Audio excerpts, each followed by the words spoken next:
Hola, buenas tardes. ¿Se escucha? ¿Me escuchan todas bien y todos bien? ¿Mejor con el micrófono? Bueno, buenas tardes a todas y a todos. Qué gusto estar acá en Junín. Además, miro y veo caras conocidas. Voy a empezar a saludar amigas y amigos que veo por ahí. Primero agradecer la invitación del Ministerio Público, que si bien lo conformo, en representación aquí tanto del doctor Francisco Pomvergés como de Martín Carrique, me convocan a esta charla y mientras iban hablando le decía a Laura, vamos a trabajar un rato. Y después ver a Pablo Razuk, que es como reconocerlo literalmente, y veo caras, veo al Flaco Sena, veo a Marisa Izaguirre, a Martu Breme, a Javier. Voy a quedar mal con el resto porque confieso que los que fui viendo en la entrada reconozco, de acá a ahí ya estoy necesitando anteojos. Pero bueno, buenas tardes a todas las compañeras y compañeros que nos conocemos de antes. A ver, pensaba no olvidarnos del contexto histórico de estas charlas, tienen que ver con procesos propios de las ciudades, con mucho trabajo por parte de un organismo público como es el Ministerio Público, de un colegio de abogados, con compañeras como Marisa y Pablo como presidente del Colegio de Abogados trabajando para organizar jornadas. Las pensábamos un poco más lejos en el tiempo, la necesidad, y Martu también formando parte, nos invitó a estar acá hoy, y la idea es continuarlas. Cuando pienso en el tema, hablaban tanto Pablo como Francisco, los voy a ir citando. A ver, tenemos un gran tema en derecho penal, es cierto, y coincido completamente con las palabras de hola Javi, lo veo el doctor Echaipuro, que está de turno, me dijo, hoy pobre debe estar sonándole el teléfono. Cuando pensamos en violencia de género, tanto lo que decía Francisco y tanto lo que decía Pablo, es entender la violencia de género como un problema social, como un problema cultural. Hablaban de subordinación de la mujer, hablábamos de que no nos podemos quedar con esta solución solo penal. Ahí sigo viendo gente conocida. A ver, yo lo pienso muy especialmente esta charla para el Ministerio Público Fiscal, incluso para el Ministerio Público y pensando en la defensa, pero no voy a dejar de pensar algunas cuestiones propias para los abogados. Cuando pienso en el Ministerio Público Fiscal, no podemos obviar que somos los representantes del interés de la sociedad.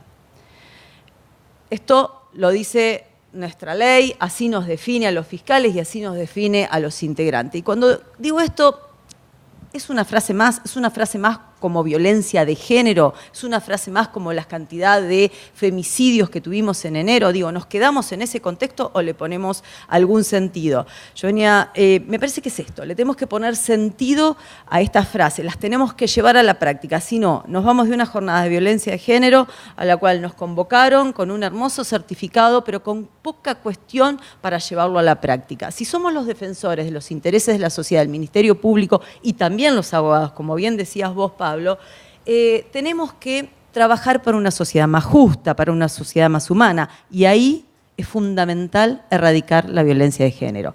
¿Es esto posible? Bueno, es un proceso, es un camino. En lo que a mí me concierne, particularmente pensando en mi lugar de la casación, que es el que me permite ver un poco todo el panorama de la provincia de Buenos Aires, los delitos y las miradas, siempre digo lo mismo. Trabajamos con un derecho penal que nos plantea o en el cual nos formamos como un derecho penal objetivo, un derecho penal sin género. Bueno, es hora de decir que el derecho penal no es objetivo y que tiene, por el contexto en donde fue generado, una marcada impronta para atender delitos en donde la mujer ha sido absolutamente subordinada a la hora de tener en cuenta cómo fue la conformación de los delitos. Esto hay que decirlo. Digamos, esto no es ni bueno ni malo, solo que tenemos que saber, cuando nos encontramos con este Código Penal, la mirada que tenemos que tener sobre los delitos. No podemos entender que el Código Penal se nos plantea como algo absolutamente ingenuo, objetivo. No, tenemos que saber que en donde hoy actualmente existen esos delitos tenemos que darle perspectiva de género. Y esta perspectiva de género que tenemos que darle a la mirada de los delitos nos implica o nos desafía, ¿sí?, a romper con las concepciones tradicionales del derecho penal. Digamos, este es el gran desafío que tenemos los operadores judiciales y los operadores, pero sobre todo, yo acá lo pienso en el derecho penal, pero también lo pienso en el derecho civil. Ha tenido algunos cambios, pero seguramente, Laura, vos coincidís conmigo que no tantos.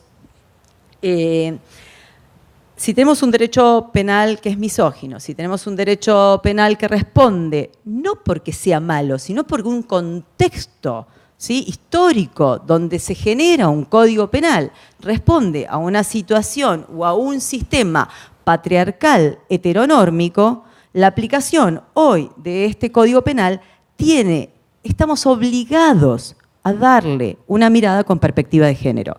Estamos obligados por los tratados internacionales que hemos firmado, por las leyes nacionales que tenemos, ni hablar de las provinciales, y por supuesto por esto que dijimos al principio, respondemos a los intereses de la sociedad. Y hoy la sociedad nos está exigiendo que trabajemos con perspectiva de género.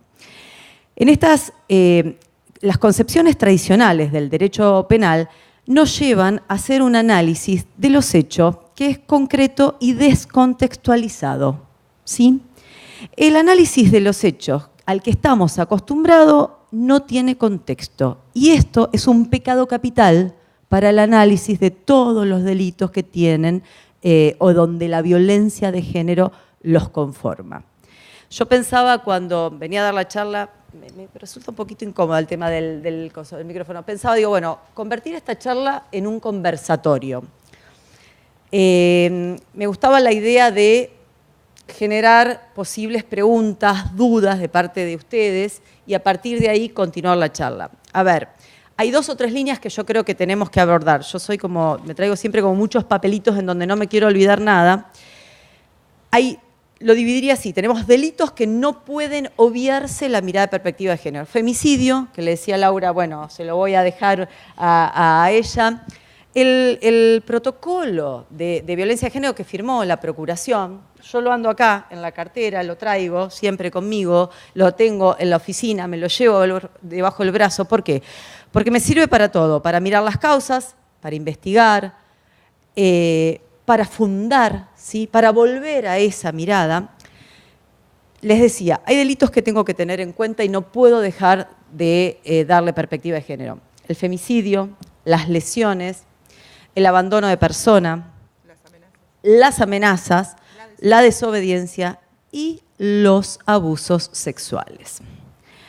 Yo tengo ganas de arrancar por ahí, por los abusos sexuales, pero a todos estos delitos hay algo que lo transversaliza, algo que es transversal, que es esto que decimos sistemáticamente y que poco podemos muchas veces llevar a la práctica, que es la mirada o la investigación con perspectiva de género, ¿sí?, y el abordaje de los elementos probatorios con perspectiva de género. A mí me gusta como para trabajar con este grupo, digamos, estas 2 cuestiones. Sobre todo porque los creo completamente interrelacionados con algo que podemos pensar como el ABC, como algo que se supone que debemos más o menos manejar todos, pero creo que no, y que todos todo el tiempo tenemos que estar reviendo, que son las cuestiones básicas y que las nombraron los compañeros cuando arrancaron la charla, que es este análisis de los roles, ¿sí?, asignados al género, las funciones y los atributos. Se supone que todos tenemos en claro que la perspectiva de género es una categoría de análisis. Digamos, esto no me quiero olvidar. ¿Qué es la perspectiva de género? Siempre nos preguntamos, bueno, es una categoría de análisis. ¿Y esta categoría de análisis para analizar los delitos con qué está vinculado? Con roles que se le asignan al género, con las funciones y con los atributos. Ahora, si yo no rompo, ¿sí?, con lo que creo y no entiendo que hay un montón de cosas, de roles asignados, funciones y atributos son estereotipadas, nunca voy a poder realizar un buen trabajo. Este es creo que el gran desafío que tenemos los operadores judiciales. poder trabajar nosotras y nosotros mismos con esta mirada prejuiciosa, ¿sí?, que todas los tenemos y que en el andar y en el camino va convirtiéndose y cada vez va teniendo más perspectiva de género. Uno puede formarse, puede leer las leyes internacionales, puede trabajar con la teoría, pero la verdad que es en el andar cotidiano del análisis del caso donde uno, ¿sí?, va a preguntarse y va a replantearse las cuestiones. Y nos sigue pasando. A mí me pasa con las causas que me llegan de ustedes a casación, que muchas veces uno cree que tiene, voy a decir un término juninense, la vaca atada, porque se la sabe en lo que hace a perspectiva de género, y siempre hay un replanteo nuevo por hacerse. Esto me parece que es el desafío al que nos tenemos que invitar todas y todos los operadores judiciales y los abogados. Y también los defensores, porque ya es hora de dejar de defender al imputado, ¿sí?, atacando a la víctima. Sí, es hora de empezar a hacer un abordaje más adecuado, ¿sí?, a los derechos humanos, más adecuado, digamos, incluso que les va a dar mejor resultado que atacar a la víctima. A ver, pensaba en estas cuestiones del material probatorio. Es fundamental, cuando hablamos de hacer un análisis del material probatorio con perspectiva de género, analizar el contexto. El contexto de violencia de género gracias. El contexto de violencia de género es, creo, lo que menos acostumbrados estamos a hacer, perdón que hable de los fiscales, a ser los fiscales. Empezamos ahora a incorporarlo en el análisis de los hechos, por esto que yo les decía, venimos sumamente, digamos, formados en un análisis del hecho absolutamente descontextualizado. Recortado. Exactamente, recortado. De ver toda la película. Uno se queda exactamente, esto que decía Francisco, de ver toda la película, lo llevamos a la práctica ¿en qué? Yo siempre digo, bueno, a ver, ¿en qué lo llevamos a la práctica? Vamos a pensarnos en, no quiero meterme en femicidio, pero si querés hablamos de femicidio un ratito. Sí, nosotros no tenemos la costumbre de trabajar con indicios, ¿no? Vamos a las pruebas más directas, a las pruebas más concretas. Si pensé femicidio y me vino el abuso sexual, pues se me van cruzando las hojas acá. Si tengo un abuso sexual me voy a ir a un ADN, ¿no? Claramente, todos los elementos probatorios. Y si no lo tengo, ¿qué sentimos?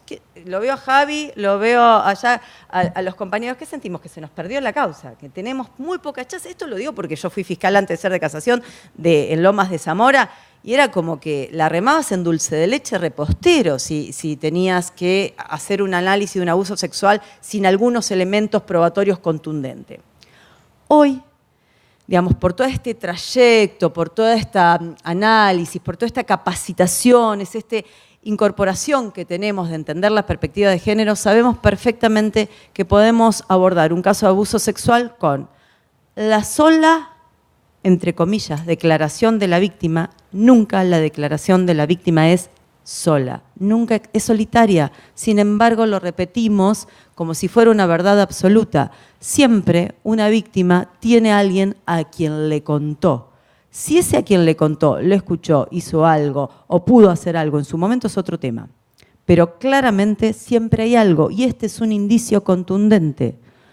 Una testimonial de una amiga, una docente, una psicóloga que no necesariamente es la psicóloga de la víctima, sino alguien, por ejemplo, del gabinete psicopedagógico de la escuela, lo que se les ocurra, la verdulera que la vio, la vecina que la sintió, lo que sea, es un indicio contundente a la hora de poder darle un contexto a ese abuso sexual. ¿Sí?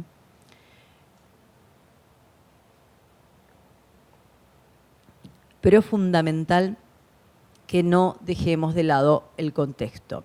La violencia de género se caracteriza por contextos que hacen y que nos referencian. Pensaba en esto del abordaje probatorio. Nos olvidamos a veces los fiscales de nuestra proactividad, una característica de nuestro trabajo. El actuar de oficio, el no esperar que la víctima venga. ¿Cuántas veces nos quedamos medio, ¿no? Tenemos 200 millones de causas, 400 hechos, 300 manifestaciones, digo, ¿no? Estoy exagerando. Y la verdad que uno deja la causa, espera que a veces la víctima llegue. Los casos de violencia de género, muchas veces, cuando llega la víctima, llega muerta, ¿sí? Arranca, digamos, con unas lesiones leves, con unas amenazas agravadas, esto lo sabemos de memoria, y ni hablar de las desobediencias. Estoy haciendo un poco mezcla de temas, pero bueno, así los toco todos. Ni hablar de las desobediencias. Acá sí destaco la labor de Juan Mastrorilli, marcó un camino en la casación, los recursos de Juan, por lo menos en lo que es el tema de desobediencia, marcaron un camino en casación y marcaron un camino en corte. Esto es interesante destacarlo. Junín y tantos otros departamentos judiciales comete un pecado capital a veces en lo que es el desistimiento, pero esto también forma parte de este proceso de aprendizaje en lo que es una víctima de violencia de género.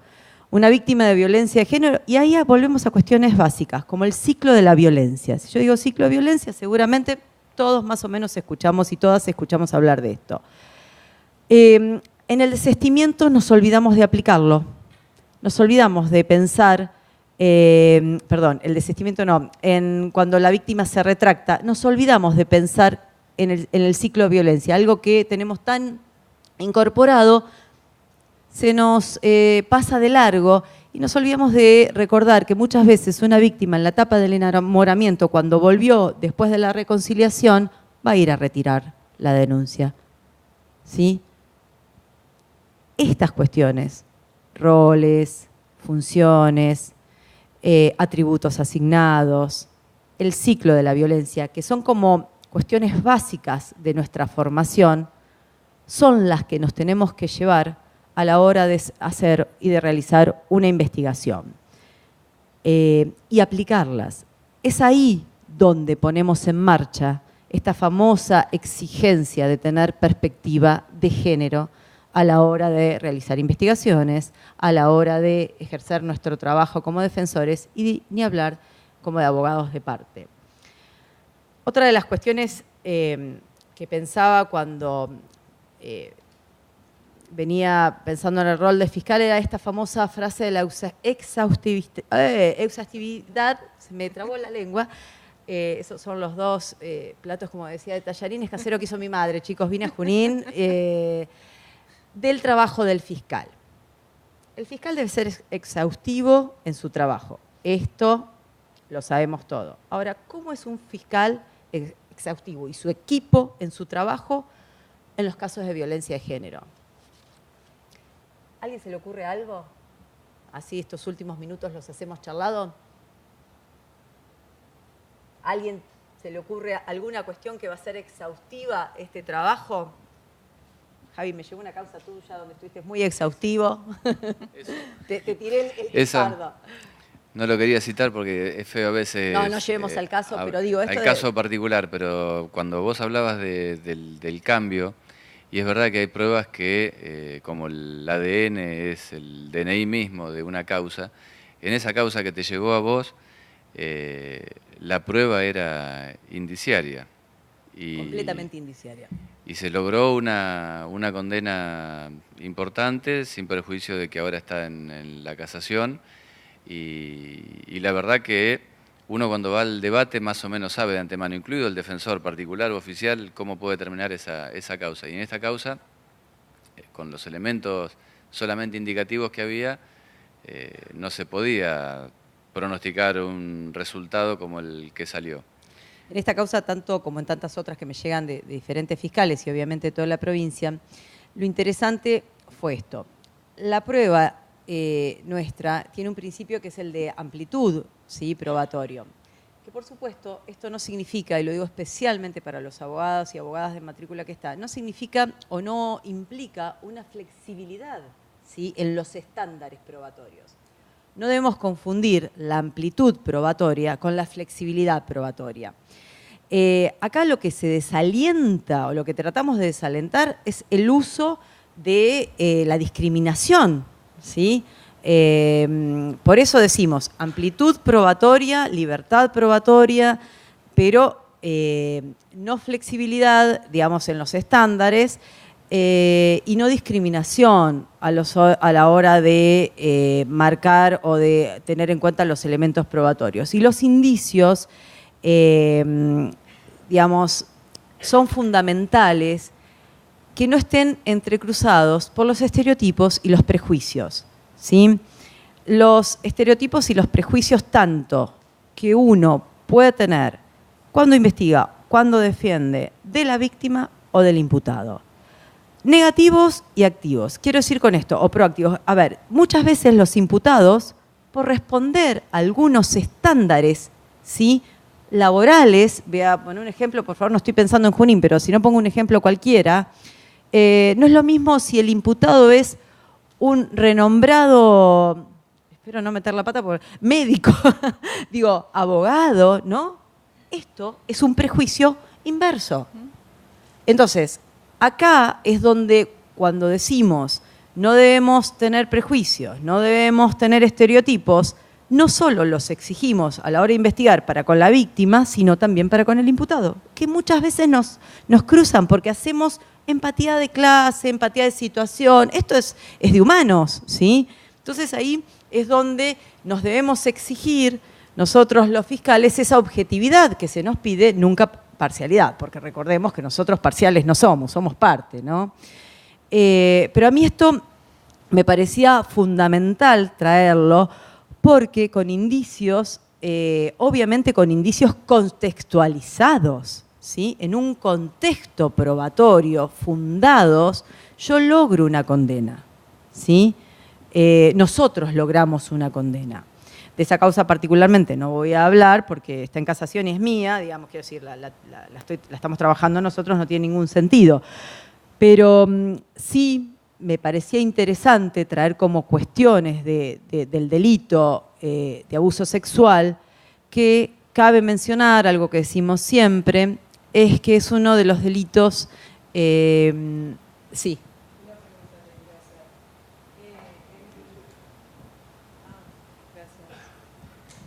¿Atrás no se escucha sin micrófono? Epa, listo, volví acá. El tema del cambio de paradigma o de cambio de valoraciones que nosotros hablamos, tengo entendido, y hablo muy de afuera porque yo no ejerzo el derecho penal, el tema de la violación o abuso sexual, que no está tan claro, digamos, o sí debería estar claro que ya no es indispensable demostrar la violencia en el cuerpo de la víctima. ¿Eso también podríamos hablar de un cambio de paradigma? ¿Está ya claro que esto es así? Bueno, el cambio de paradigma sucede con lo que se conoce como la ley Piazza, digamos, digo, para marcarlo.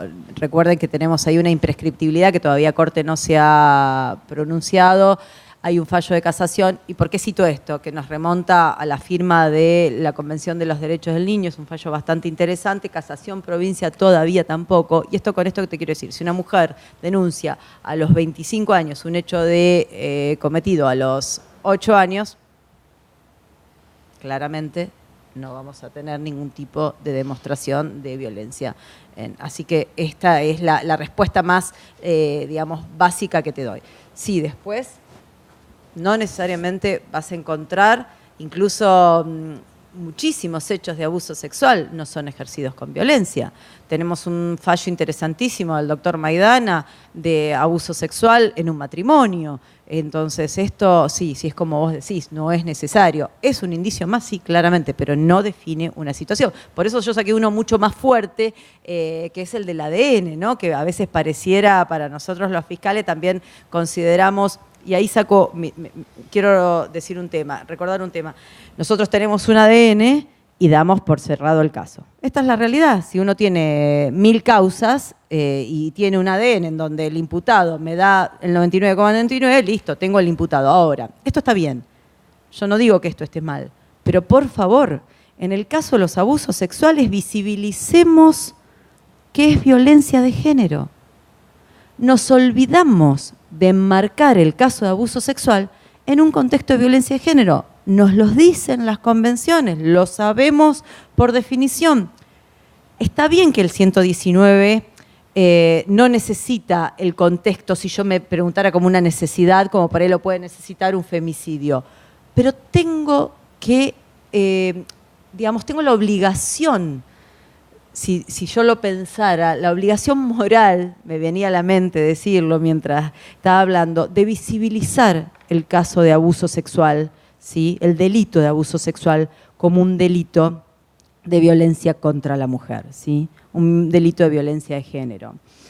En relación al tema de abuso sexual, yo quería arrancar por este delito porque imagínense que a la casación de la provincia de Buenos Aires nos llegan todos los casos de obviamente de todos los departamentos judiciales, y siempre hago el mismo comentario cuando damos las charlas. ¿Cuál creen que es la pila? Yo digo pila de expedientes que nos llegan para trabajar más alta.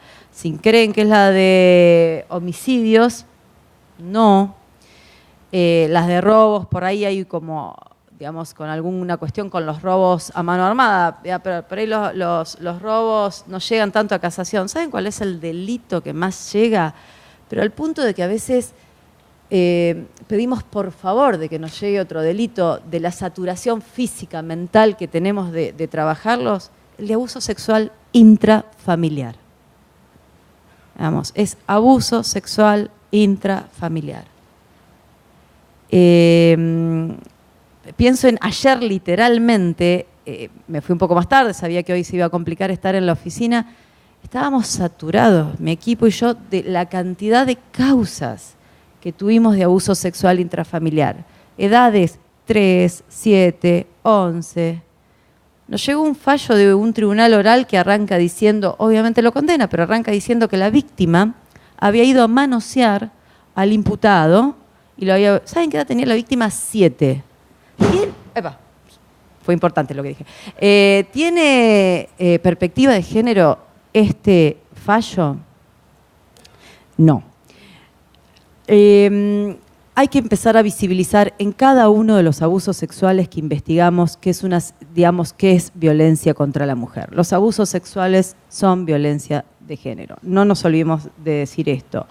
Recordemos que el testimonio de la víctima, si es coherente desde que comienza hasta que termina, esto es importante también, suele haber un nudo coherente en todo ese relato que se mantiene.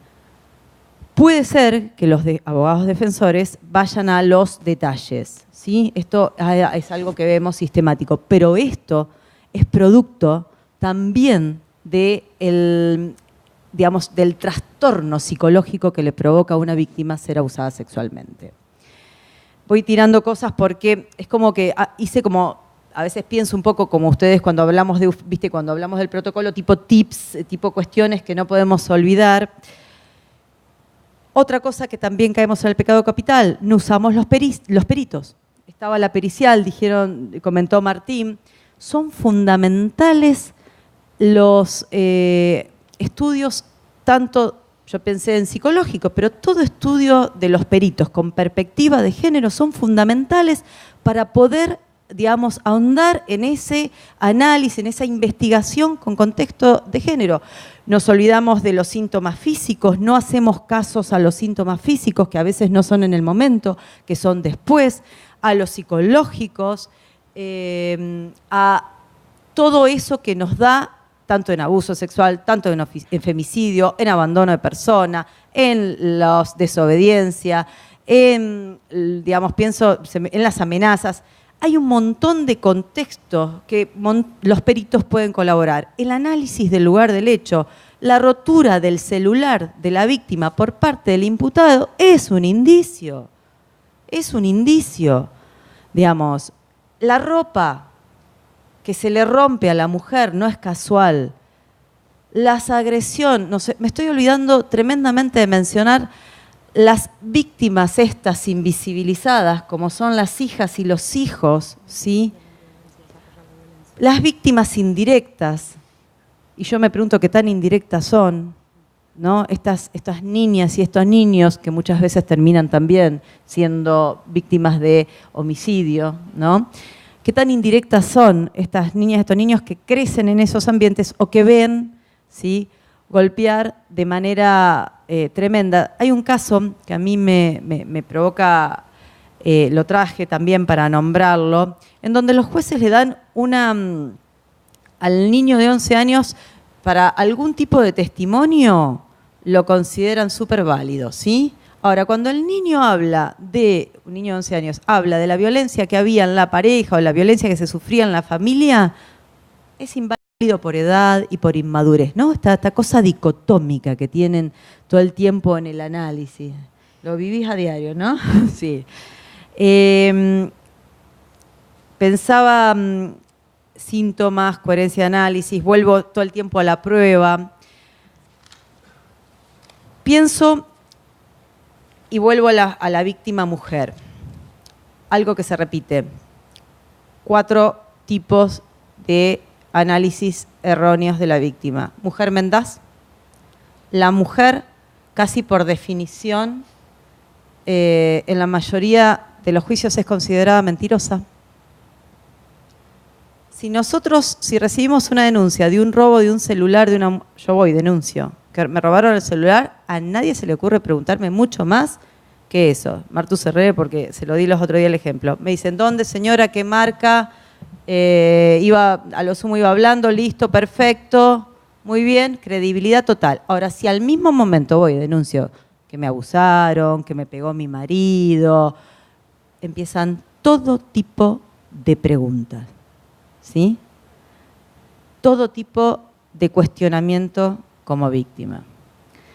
Después se considera a la mujer, ¿no? Esto que se habla de mujer instrumental. Hacemos falsas denuncias las mujeres. Queremos lograr otras cosas, ¿sí? Esto lo tenemos bastante internalizado. Ni hablar en familia, ni hablar en el ámbito familiar, digamos, de los jueces de familia. Hay como... De abuso sexual infantil. En las denuncias de abuso sexual infantil. En las denuncias. No hay SAP. No existe. ¿Sí? Ya lo dijo la Corte. Por favor, tener perspectiva de género es saber que no hay SAP. Síndrome de alienación parental. Las mujeres denunciamos abusos sexuales para quedarnos con los niñes, ¿sí?, y exigirle cuota alimentaria. Inexistente. ¿A quién se le ocurriría someter a semejante nivel de procesos? Porque ahí también debemos recordar lo poco amable que es el proceso penal con las mujeres a la hora de hacer denuncias, lo poco amable que es en la recepción, lo poco amable que es en la revictimización, declara una vez, declara otra, y muchas veces llega a casación, y por las dudas también, a veces se nos escapa y preguntamos, ¿y no querrá declarar?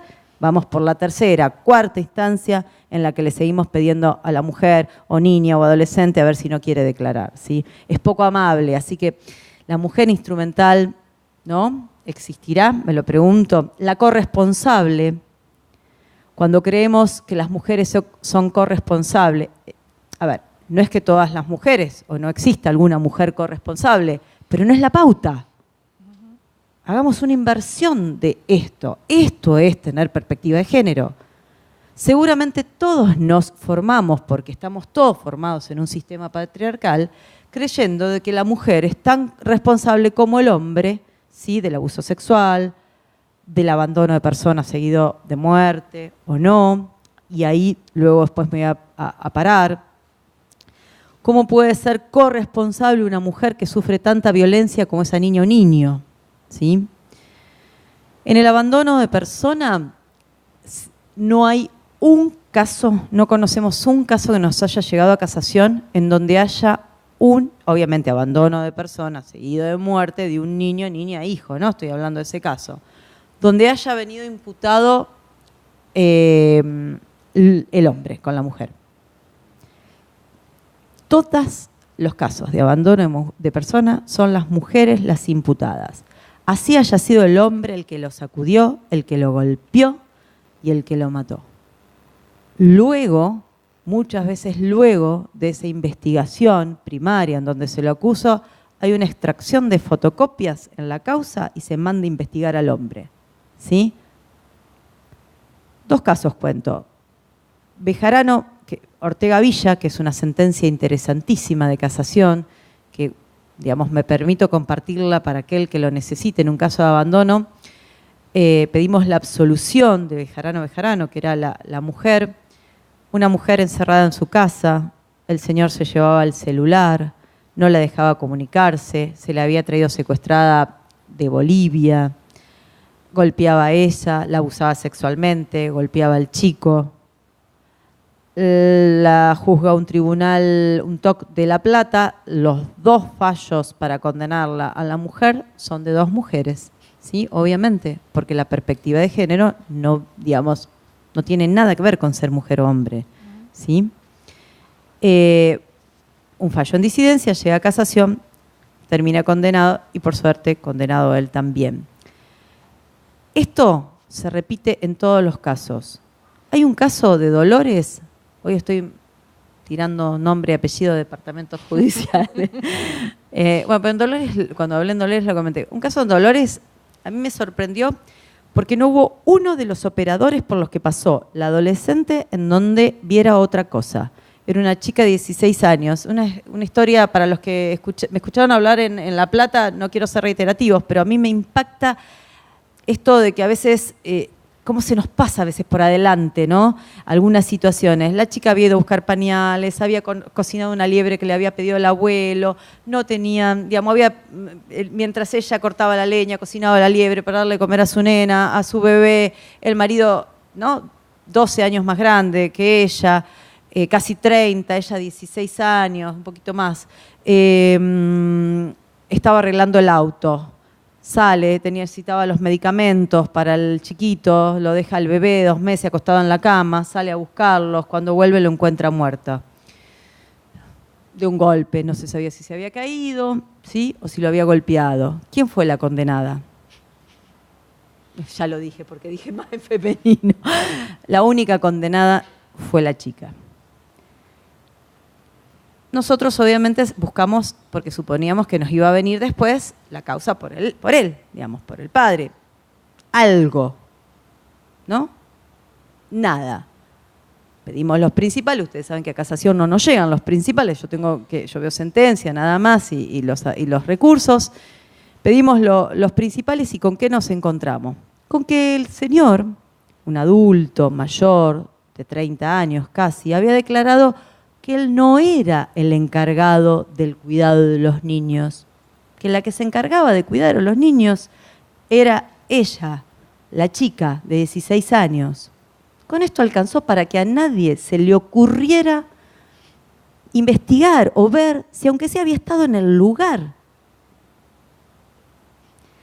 Bien. Me está haciendo Martín señas de que tengo que redondear y creo que Francisco ya se subió al auto y se fue, lo perdí de vista. A ver, me gustaría, antes de cerrar, charlar un poquito con ustedes, qué es lo que, si hay algo que les parece que le queda duda, porque después me voy y la perspectiva de género, cómo la aplicamos en esto, a mí lo que más me gusta, y yo se lo proponía un poco a la gente de Procuración, es trabajar con talleres. Me parece que lo más interesante para poder abordar los casos es los talleres. Esto yo lo hago de manera casi cotidiana, nos juntamos los que trabajamos y empezamos a discutir, llamamos a las relatoras también que hacen los recursos a la Corte y al equipo del doctor Altú y seguimos charlando y charlamos con las compañeras porque, a ver, no todos los casos la perspectiva de género no sale así, esto hay que decirlo. Siempre digo lo mismo, yo no era la misma feminista hace 4 años atrás o 5 que la que soy ahora, porque hay un proceso de revisión constante, ¿sí?, de todas las situaciones y de todos los análisis, fuera de la formación que uno pueda tener, que acá trata como de traerles a ustedes como elementos para que se puedan llevar y trabajar. A mí me encanta el análisis del caso porque me parece que es ahí donde yo veo la no aplicación, lamentablemente, o el no abordaje con perspectiva de género. Voy a mencionar un hermoso caso de San Isidro, que también siempre lo traigo, que es el caso en donde a él se le dan circunstancias extraordinarias de atenuación porque ella le había dejado de cocinar. Y así lo dicen los jueces, ¿no? Yo siempre lo traigo, lo muestro, porque es como, ¿no?, la cuestión de lo escrito, y lo dicen. Después al oído te digo los jueces. No, el tribunal del doctor Rossi Eque. Montenegro es la causa. Exacto. 9.300. Sí. La causa... Tengo tatuada. La tenés tatuada, sí. Tremenda esta causa. Sí. Esta es Oteiza, Montenegro es la que sigue después de la... Exactamente, el femicidio. Exactamente, el mismo tribunal, sí. En esa la traje también la causa. Estuve dudando hasta recién si la nombraba, porque digo, por una cuestión de consideración para vos, Laura. En esa... El señor mata a la mujer de... la causa es de Carolina. Sí, de Carolina Carballido. Claro, que iba a venir... no me acuerdo si esta era de Carolina. Sí, porque la otra es de... Sí, esta es de Carolina. La mata con no sé cuántas puñaladas le da. Esta es la del chiquito que yo mencionaba. Y los jueces dicen que él era mucho menor que ella, ¿sí? Y que él estaba plenamente enamorado, y que la fue a ver enamorada, digamos, a pedirle, porque ella quería cortar la relación y a verle. Ahí lo que le creen al niño de 11 años, hijo de la mujer, es que él llevaba un cuchillo escondido en la pierna. ¿Sí? Eso se lo creen. Ahora, cuando él habla de la violencia de género, no le creen. Este era el detalle de esta causa puntual. Y que dicen puntualmente que él, mientras lloraba y la abrazaba con el objeto de reconciliarse, ¿sí?, bueno, estaba obnubilado y por eso la mató. Pero así lo dicen, ¿sí? Esta causa obviamente yo la mandé a corte. La otra no tuve la opción porque no venía por recurso, bueno, cuestiones técnicas. Pero esta sí la mandamos a corte para que la corte intervenga en función de la falta de perspectiva de género exigida por la normativa nacional e internacional a la que adherimos, ¿sí? Estas causas no las traemos en función de criticar a alguien en particular, porque la verdad es que toda la provincia está inmersa. Yo pienso en Provincia de Buenos Aires, también traigo siempre jurisprudencia a nivel nacional, inmersa en un montón de fallos con muchísimo contenido discriminatorio, estereotipado, prejuicioso. Entonces, lo más interesante es romper con todo esto, con los estereotipos de género, con los roles que se le asignan a la mujer por ser mujer, al varón por ser varón, y cómo abordamos los delitos en función de los mismos. Si no rompemos con esto, si no le digamos, la perspectiva de género, no entendemos que es hacer este análisis más básico de esto que nosotros tenemos incorporado como verdadero, como deber ser, ¿sí? Esta cuestión heteronórmica. Este código penal pensado para el hombre medio, blanco, ¿sí? Y yo diría religioso, no quiero hacer mención de ninguna religión. Si no sabemos, si no podemos ver esto, es donde vamos a errarle en las líneas de investigación, en las líneas de defensa, en las líneas como abogados particulares, ¿sí? Esto es un poco lo que me parece que nos invitan estas jornadas, a reflexionar en esto, porque después lo vemos en los fallos, lo vemos en las investigaciones y lo vemos en una sociedad que nos reclama a gritos, a marchas, a muertes, ¿sí? No, porque esto es lo que está pasando, que actuemos y cuando nos piden justicia nos están pidiendo esto, que le demos perspectiva de género a estos casos, que entendamos que es hora de empezar a cambiar nuestra mirada patriarcal, ¿sí?, y heteronórmica de este Código Penal, ni hablar del Código Civil. Hoy me corresponde hablar un poco del Código Penal. Esto es un poco lo que me interesaba transmitirle, me interesaba charlar, gracias a las compañeras que preguntaron. Por supuesto quedó a entera disponibilidad de ustedes. Yo creo que un sistema penal, un sistema judicial con mayor perspectiva de género, decididamente es un sistema digamos, más justo, ¿sí? Muchísimo más justo. Esto es lo que estoy convencida y lo veo a diario cuando atendemos a las víctimas. Muchísimas víctimas llegan a casación, nos van a ver a digamos, en este caso a mí como fiscal, y lo que podemos ver es que cuando a veces vienen esas causas sin perspectiva de género, sin una, digamos, tenemos homicidios, 2 homicidios de La Matanza, 2 mujeres muertas, abusadas sexualmente y asesinadas por un mismo hombre, en donde daba igual que fuera hombre, como digo yo, gato, perro, lo digo así a propósito, no hay perspectiva de género en esa causa, nada. Esas 2 muertes, esas 2 mujeres que mueren en la foto que vio ese fiscal o ese grupo de fiscales que vio, esas 2 mujeres caen abrazadas porque a las 2 se la usa el mismo señor y las ahorca, a las 2, no tiene perspectiva de género.